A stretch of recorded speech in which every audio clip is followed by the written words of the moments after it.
"Move along. This base is no place for you." The words cut sharper than the steel gates behind him. A 52-year-old black man, tall and broad-shouldered, with deep brown skin, close-cropped salt and pepper hair, and calm, commanding eyes, stood quietly in a tailored green military jacket, crisp khaki trousers and polished black boots. His chest carried no visible rank, just dignity. Yet the young white guard, barely mid-20s, pale skin, short sandy hair under his cap, sneered like a man certain of his power. His gloved hand rested arrogantly on the gate's lock. "You don't look like you belong here," the guard added loudly, making sure the soldiers nearby heard. Laughter followed, low but cruel. The man's jaw tightened, but his voice stayed even. "I have business here."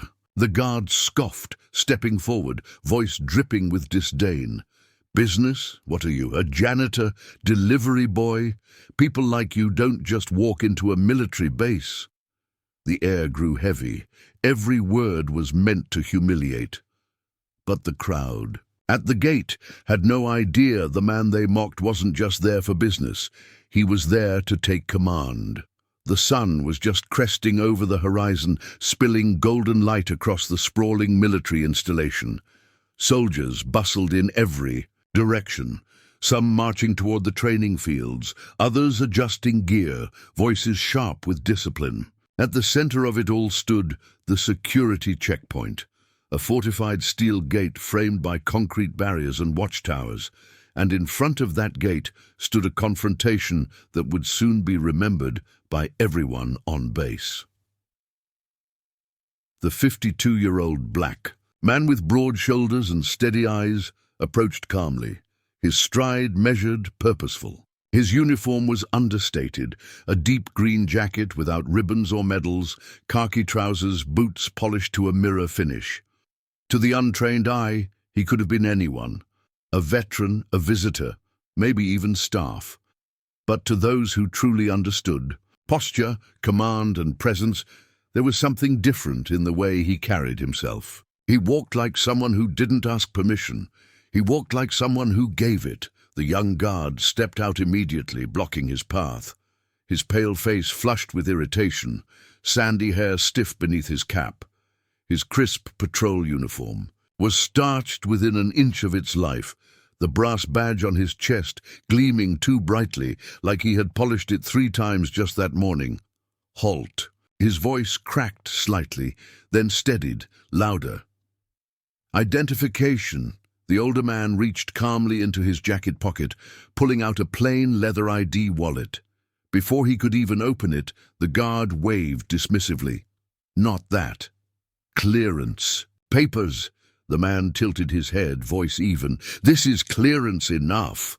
But the guard wasn't listening. He stepped closer, lowering his voice so only a few nearby soldiers could hear, but making sure others saw his posture. "Don't play games with me. I know your type.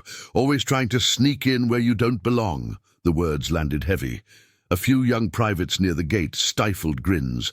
One whispered, "He's done." The older man's eyes flicked briefly, toward them, then back to the guard. His voice was steady, low, almost unsettling in its calm. "And what type would that be?" The guard smirked, leaning on the steel barrier. "The type that should be working outside the fence, not walking through it." The insult was sharp, cutting, designed to humiliate in front of witnesses. The laughter from the nearby privates grew louder. A truck idled behind, its driver craning to watch. Even a few senior officers walking past slowed their steps, curious at the spectacle. The older man didn't flinch.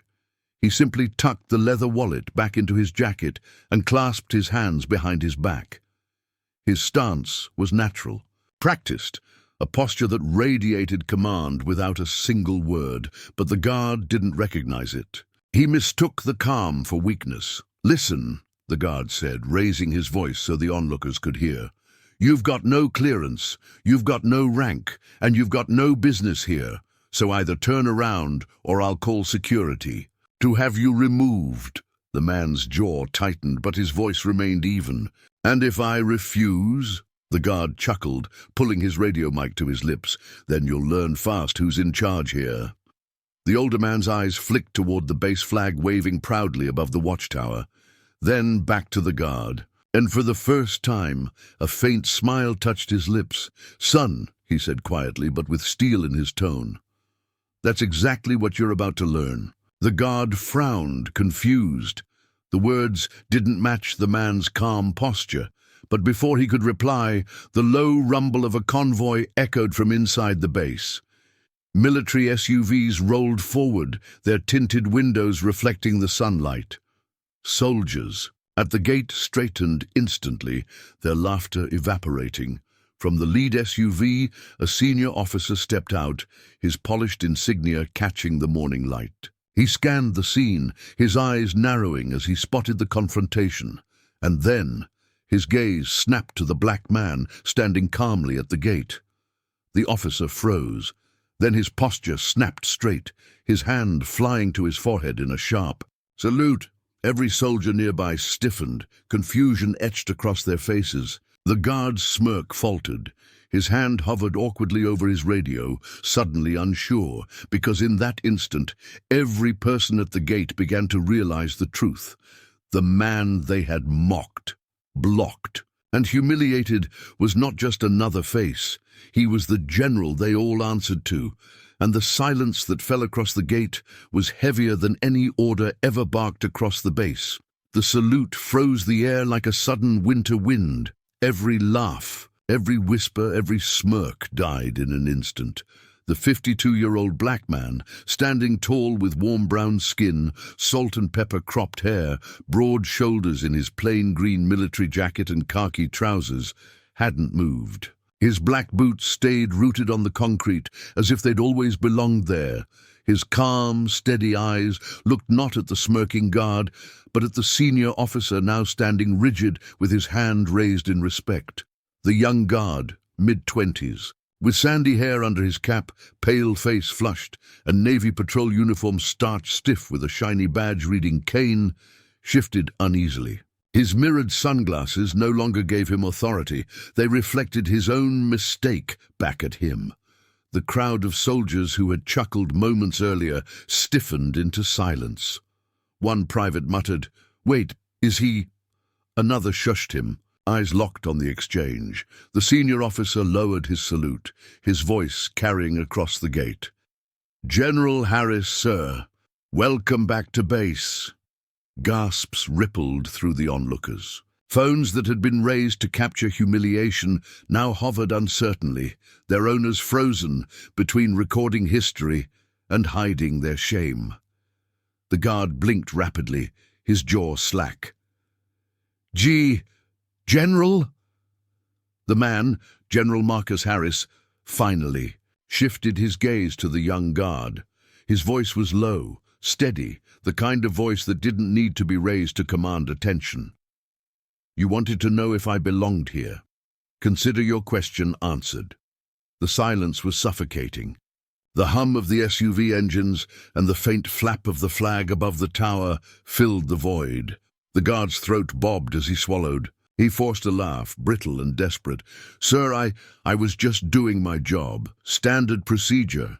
Can't let anyone through without clearance. You know how it is." But his words fell flat.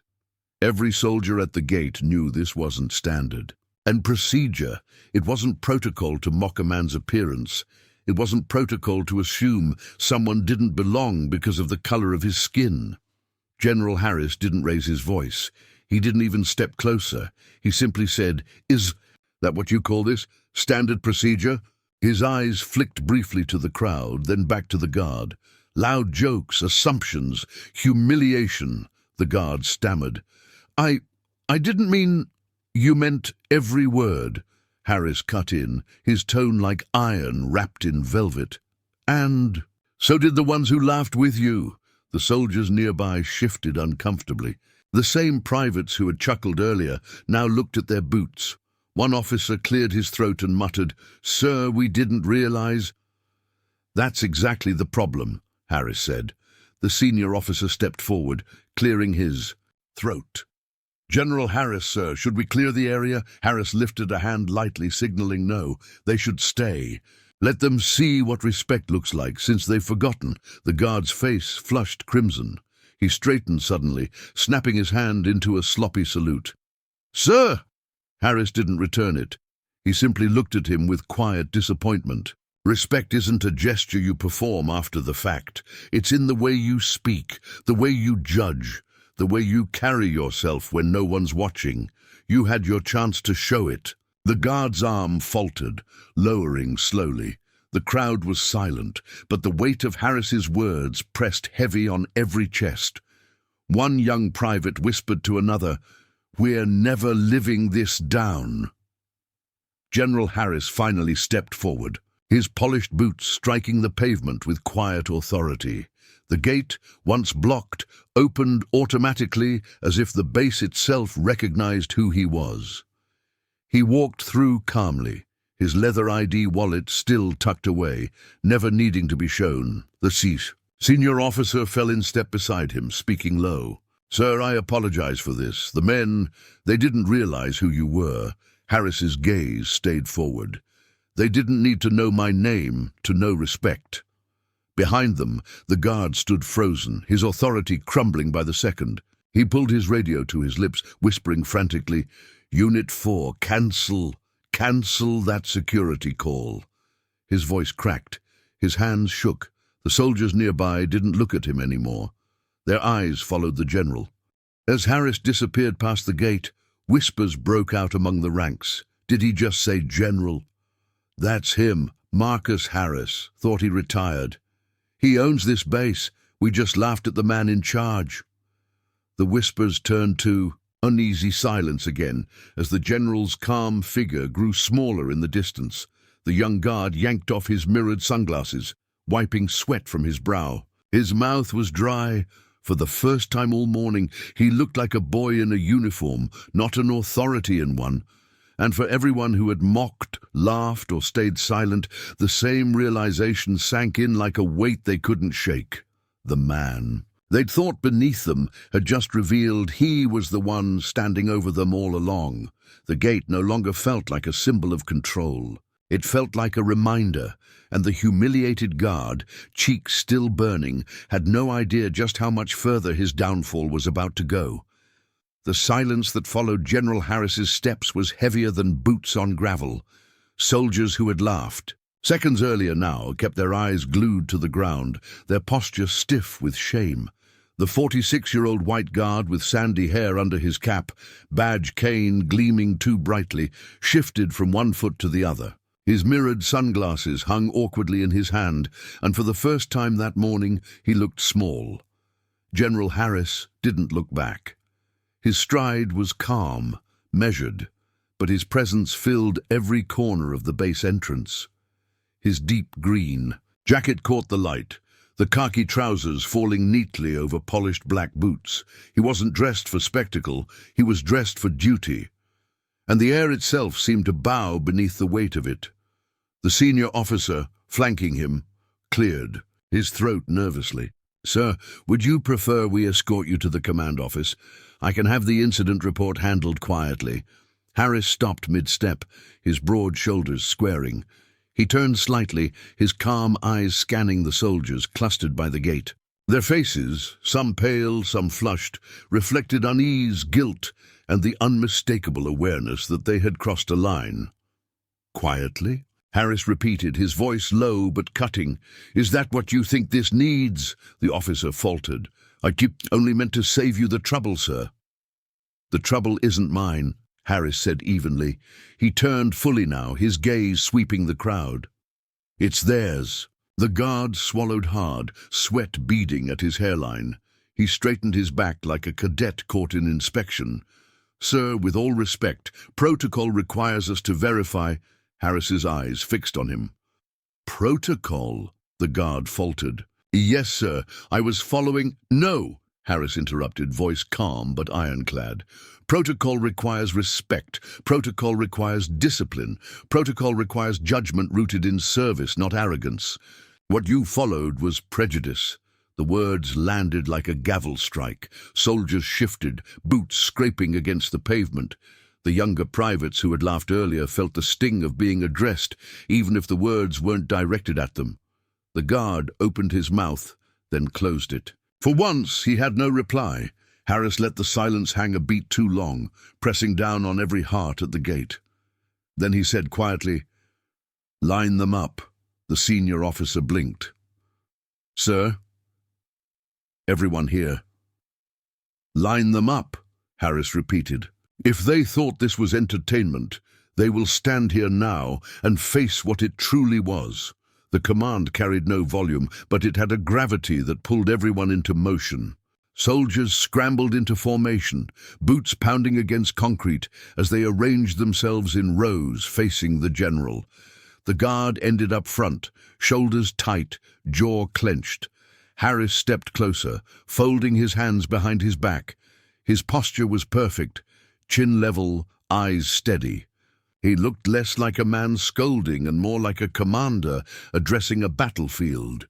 "When you wear this uniform," Harris began, his voice carrying across the formation, "you do not speak for yourself. You speak for every soldier who has ever worn it. You do not represent your own pride. You represent this country, and every word, every action, every laugh, you carried the weight of the flag on your chest." No one breathed. Even the flag above the gate seemed to still in the breeze. Harris's eyes moved slowly across the faces, privates, corporals, sergeants. Some looked down, ashamed. Others stared straight ahead, stone-faced but inwardly shaken. And yet, Harris continued, "This morning you treated a man you did not recognize as though he were beneath you. You laughed, you mocked, you judged by uniform, by skin, by assumptions. That is not service, that is disgrace." The words pierced sharper than any shouted reprimand. A few soldiers clenched their fists at their sides, fighting the sting of guilt. The guard in front tried to stand taller, but sweat glistened on his temple. His arrogance had evaporated. What remained was fear. Harris's voice softened, though the steel remained. "The enemy doesn't wear a color you can point to. The enemy doesn't walk up to the gate with a sign around their neck. The enemy comes when discipline falters. And if you cannot respect the people you swore to defend, then you cannot defend this country." A hush fell. The soldiers understood now that this was no longer about one insult, one guard, one laugh. This was about their core, what it meant to wear the uniform at all. The senior officer shifted uneasily, then stepped forward. "General Harris, sir. Shall I take down their names for formal reprimand?" Harris considered the question, his eyes narrowing on the rows of soldiers. He could feel the weight of their shame pressing against the silence. Finally, he shook his head. "No," he said firmly. "Not yet." The guard blinked, relief flickering across his face. But Harris wasn't finished. He stepped closer, his boots echoing in the plaza. Punishment teaches fear, but fear fades. What lasts is a lesson you cannot forget. He stopped directly in front of the guard. Their eyes met, one full of trembling uncertainty, the other calm as stone. "Tomorrow," Harris said, voice measured, "every one of you will report at dawn. You will stand in the community you laughed at today. You will clean, serve, and listen. You will learn that respect is not given by rank. It is earned by humanity." Gasps whispered through the formation. The guard's jaw slackened. "Sir, with respect." "With respect," Harris cut him off. "You will do it, all of you. And you will remember this moment every time arrogance tempts you again. No one dared argue." The general's gaze lingered another moment. Then he turned sharply, striding toward the base interior. The soldiers remained frozen, shame burning their cheeks, until the senior officer barked the only order he could: "Dismissed." But dismissal didn't free them from the weight of what had just happened. They knew tomorrow would be unlike anything they'd faced in training, and as the general's tall figure disappeared deeper into the base, the soldiers at the gate realized something even heavier than discipline had just landed on them. They hadn't just disrespected a man, they had disrespected the very idea of service. The news spread through the base like wildfire. By midday, everyone had heard about the scene at the gate. Stories flew faster than facts, but the core was the same. A new recruit guard had mocked a black man at the entrance, only to discover that man was the highest-ranking officer on site, General Marcus Harris. By the time Harris reached the command building, conversations had already shifted tone. Some whispered with shame, others with fear. The flag outside the headquarters caught the breeze, snapping sharply, as though the base itself demanded attention. Inside, the atmosphere was heavy. Senior staff officers, colonels and majors alike, stood waiting. Their polished uniforms and stern faces betrayed the same unease that had gripped the gate hours earlier. Harris entered calmly, his broad shoulders squared, his deep green jacket simple but commanding. His salt and pepper hair and composed gaze made silence ripple through the room before he spoke a word. The chair of the meeting, Colonel Whitaker, cleared his throat. "General Harris, sir, we've been briefed on the incident. We regret that you were met with such disrespect upon your arrival." Harris's gaze swept the room slowly. "Disrespect to me is irrelevant. Disrespect to the uniform, to the service, to the principles this base stands on, that's what matters." The officers shifted, nodding grimly. Before Whitaker could reply, the doors banged open. Officer Kane stormed in, the same guard from that morning. His sandy hair was disheveled, his pale face blotched red. The brass badge on his Navy patrol uniform still gleamed too brightly, as if he'd polished it again in desperation. "Sir," Kane blurted, his voice cracking, "I demand to explain myself." Every head in the room turned. The audacity of a patrol guard barging into a senior officer meeting would have been laughable if the tension weren't so thick. Harris didn't flinch. He didn't even raise his voice. "You demand?" Kane froze, realizing too late what he had said. His mouth opened, then closed again. "You'll speak when permitted," Harris continued, his voice quiet but sharp as a blade. "But since you've already interrupted speak, what justification do you imagine will excuse arrogance and prejudice at the gate?" Kane's throat bobbed. "Sir, I was following protocol. I had no idea who I was." Harris cut, in calm but crushing. "You don't need to know who someone is to treat them with respect." Kane's jaw clenched. He tried again. "Sir, I was protecting the base." "From what?" Harris asked, stepping closer. His boots echoed against the polished floor. "From a man with no visible weapons, calmly presenting identification, or from the color of his skin. Which was it, Officer Kane?" The room held its breath. Kane's mouth opened, but no sound came. His cheeks burned hot under the scrutiny. Harris turned away from him, addressing the entire room. "This morning was not a misunderstanding. It was a test, and it revealed what arrogance, unchecked, looks like in uniform." Colonel Whitaker spoke up carefully. "Sir, what action do you recommend?" Kane stiffened, panic flickering in his eyes. "General, please." Harris raised a hand, silencing him. "This isn't about punishment, not yet. It's about accountability. That is why tomorrow every soldier who laughed will serve in the community. They will look into the eyes of the people they swore to protect and learn what service means. As for Officer Kane, he will lead them." Gasps rippled around the room. Kane's head snapped up. "Lead them? Sir, that's humiliating." "Exactly," Harris replied calmly. "You sought to humiliate me. Now you will taste your own medicine, except this time it will come with dignity. You will stand side by side with those you mocked. You will clean their streets, serve their meals, and hear their voices. If you cannot do that, you do not belong in this uniform." Kane's hands curled into fists. His pride screamed for him to argue, but the weight of Harris's authority pressed down like a mountain. Colonel Whitaker's voice broke the silence. "General Harris, with respect, I believe that is fitting. The men need this lesson. The other officers nodded in agreement. Kane's eyes darted desperately from one to another, but he found no ally. This is outrageous, Kane muttered, but quieter now, his earlier bravado cracking. I was only doing my job.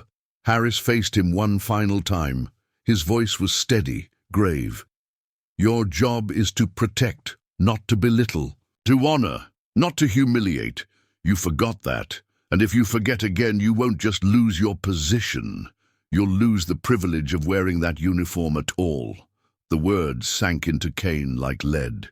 His chest rose and fell rapidly, his arrogance crumbling under the reality of consequences. The meeting adjourned with clipped salutes. As officers filed out, whispers followed in Harris's wake. He's right. This will change everything. About time someone said it. Harris lingered only a moment, his calm eyes fixed on Kane, who stood pale and silent. Then he turned and walked out, his boots striking steady against the hall. Outside, the soldiers who had formed the morning's cruel audience were still buzzing with rumor. When Harris emerged, their chatter died instantly. His presence demanded silence without a word. He stopped only long enough to say, "Dawn, full dress, community service detail, dismissed." No one dared breathe until he had passed. Kane, lingering behind, felt the eyes of every soldier pierce him. The man he had mocked was the man now commanding his fate, and tomorrow humiliation would not be his to dish out. It would be his to endure. The next morning dawned grey and cool, the kind of weather that settled into the bones. For the soldiers assembled outside the base, it wasn't the chill that made them uneasy. It was the silence. Rows of men and women stood in full-dress uniforms. Boots polished, collars stiff. Some shifted nervously, others stared straight ahead, their shame still heavy from the previous day. And at the very front, stiff as a board, stood Officer Kane, his sandy hair tucked sharply under his cap, his pale skin flushed with humiliation. His brass badge caught the weak morning light, but its gleam seemed hollow now. The convoy rolled up quietly, led by a plain black SUV. When the door opened, General Marcus Harris stepped out. His presence carried the weight of command before he even spoke. His broad shoulders filled the plain, deep green jacket, his khaki trousers were pressed sharp, and his polished black boots struck the ground with quiet authority. The salt and pepper at his temples glistened faintly in the grey light, his calm, steady eyes surveying the rows of soldiers without a flicker of doubt. "Report," Harris said simply. Colonel Whitaker stepped forward, voice steady. "General, Harris, all soldiers accounted for. Community service detail ready." Harris nodded once. He turned his gaze to Kane, who stiffened, his jaw tight. "Officer Kane, step out." Kane obeyed, his boots loud against the pavement as he moved forward. His pride burned in his chest, but his voice cracked slightly as he saluted. "Sir, you will lead this detail," Harris said. "As I ordered. Do you understand?" "Yes, sir." "Good," Harris replied. His eyes swept the formation. "Yesterday, many of you laughed. You judged without thought. Today you will serve and you will remember." The convoy rolled again, carrying the soldiers into the nearby city. The streets were waking, shopkeepers lifting shutters, children hurrying to school, buses hissing at their stops. Civilians turned their heads as the line of crisp uniforms spilled out onto sidewalks, not to march, not to drill, but to work. The first task was clearing a public park. Litter had gathered along fences, cans overflowing, benches scarred by graffiti. Harris stood at the edge, arms folded, watching as soldiers bent to the work. Gloves pulled on, trash bags opened, the quiet scrape of labor replacing the usual cadence of drill.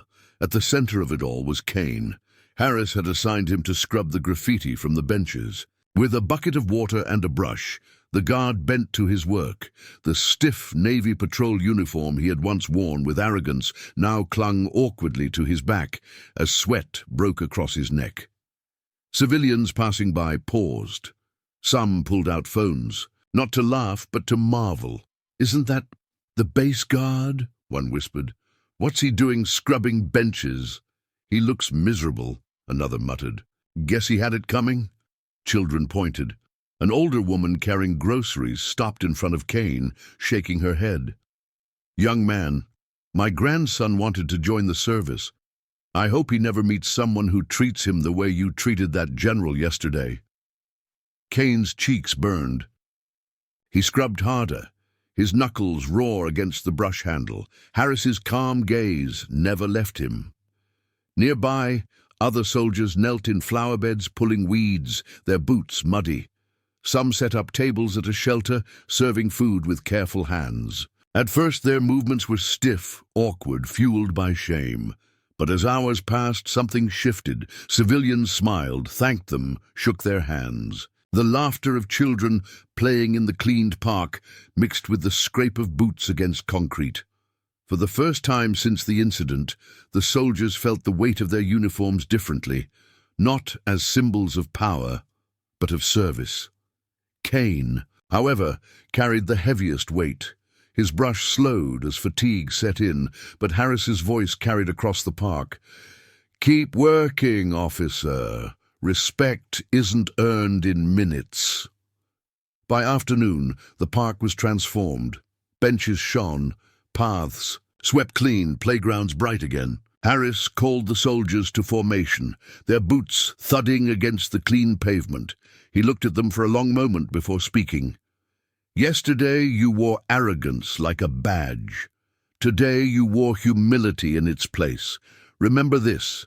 The people you serve are not beneath you. They are the reason you stand in that uniform. Forget that, and the uniform means nothing."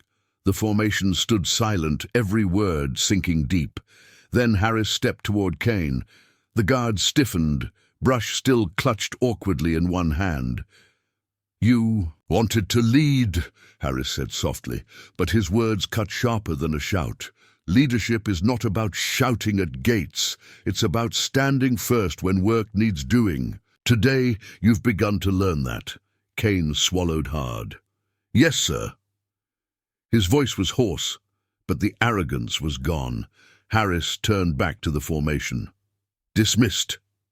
The soldiers scattered quietly, civilians nodding in thanks as they passed.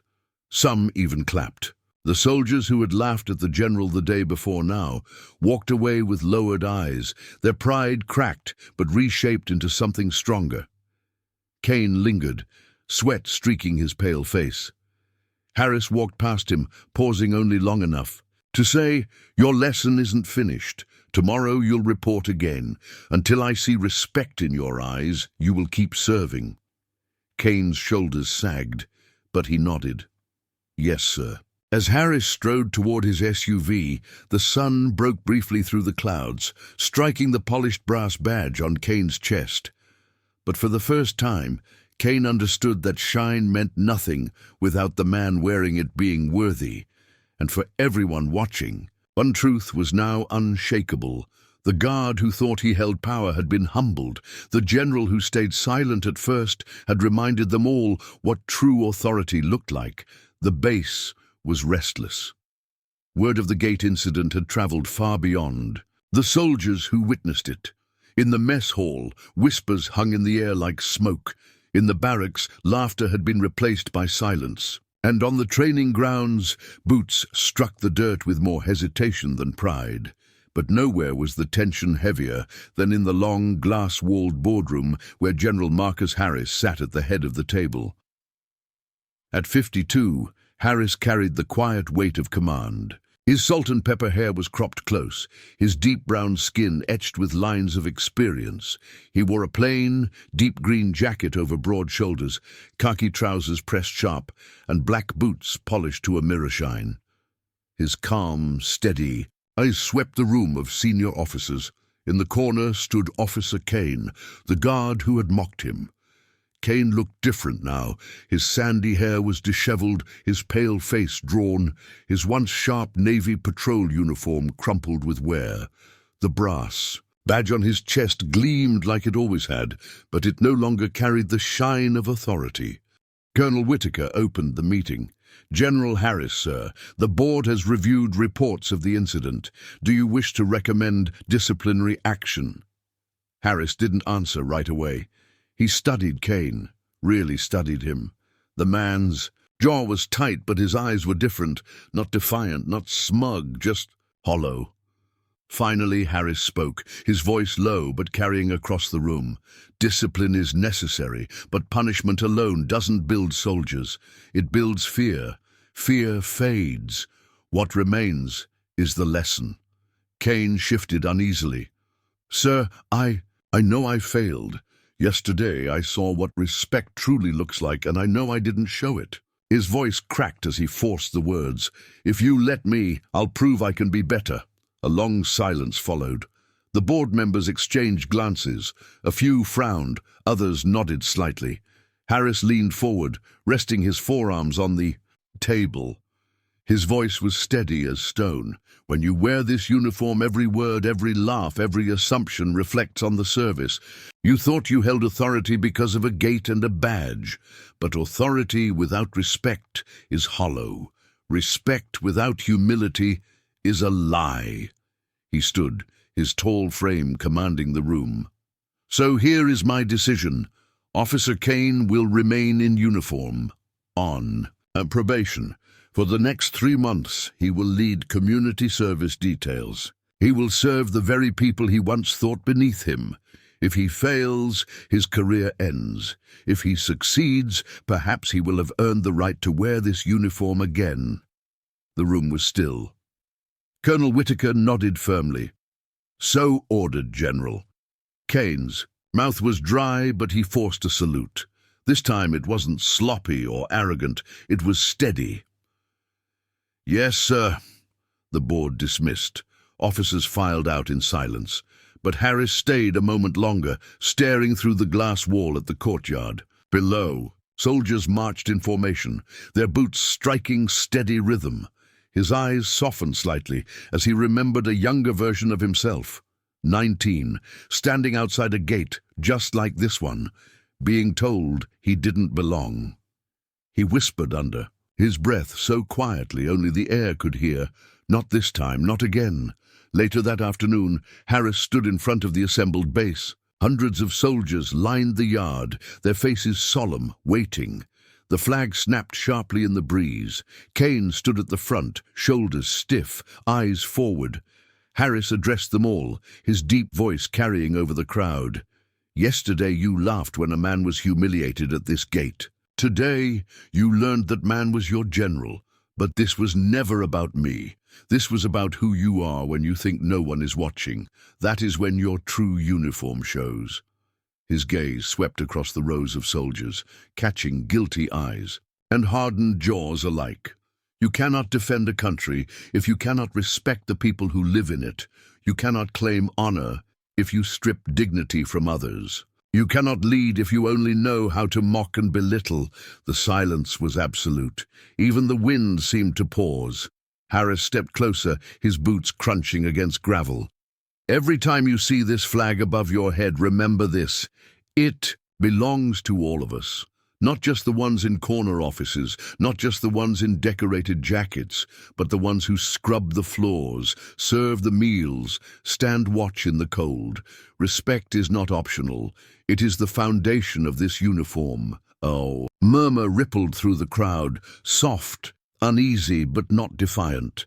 Finally, Harris's voice softened, though his tone remained sharp with truth. I am not asking you to fear me. I am asking you to remember why you swore an oath, to serve, to protect, to honor. If you forget that, the enemy has already won. The crowd stood still, the weight of his words pressing down. Then, slowly, Kane lifted his hand in a salute, not out of pride, but out of something heavier, understanding. One by one, the rest of the soldiers followed, their salutes rising in a wave until the entire yard stood at attention, hands raised, eyes locked on their general. For a moment, Harris simply watched. Then he returned the salute, crisp and steady. The base exhaled, as if releasing something it had carried too long. As Harris turned to leave, he knew the lesson wouldn't vanish in a day. But the seed had been planted, the arrogance at the gate had been shattered, and respect, real, lasting respect, was taking root.